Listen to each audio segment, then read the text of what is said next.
Lumière née de la lumière, le Seigneur nous est apparu, et sa splendeur illumine le monde. Alléluia, Alléluia. Mes bien chers frères, le Christ est illuminé par le baptême. Resplendissons avec lui. Il est plongé dans l'eau, descendons avec lui pour remonter avec lui.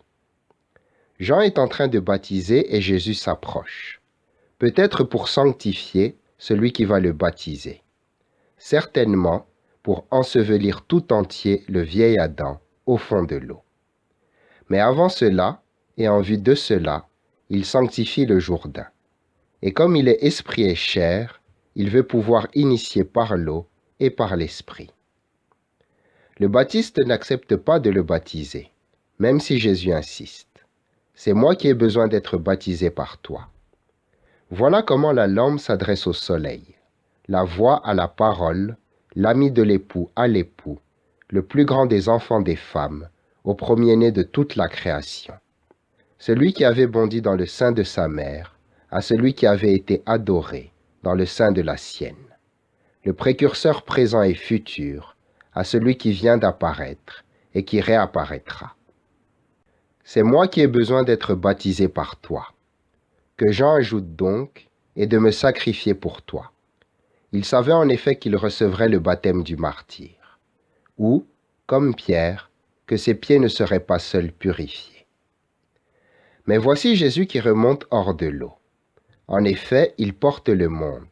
Avec lui, il le fait monter. Il voit les cieux se déchirer et s'ouvrir.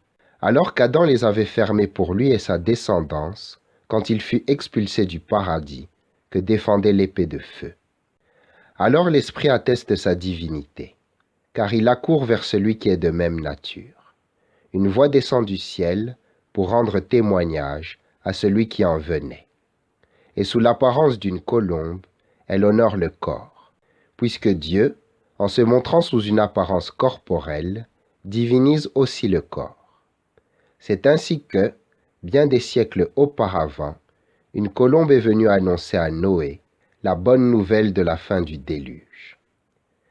Mes bien chers frères, pour nous, honorons aujourd'hui le baptême du Christ et célébrons cette fête de façon irréprochable.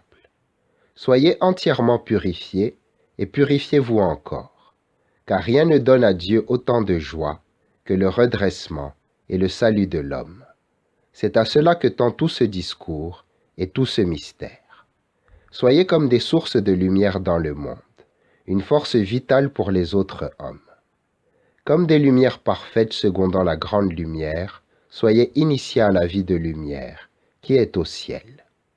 Soyez illuminés avec plus de clarté et d'éclat par la Sainte Trinité, dont vous avez reçu maintenant, d'une façon restreinte, un seul rayon, venant de l'unique divinité, en Jésus-Christ notre Seigneur, à qui appartiennent la gloire et la puissance pour les siècles des siècles.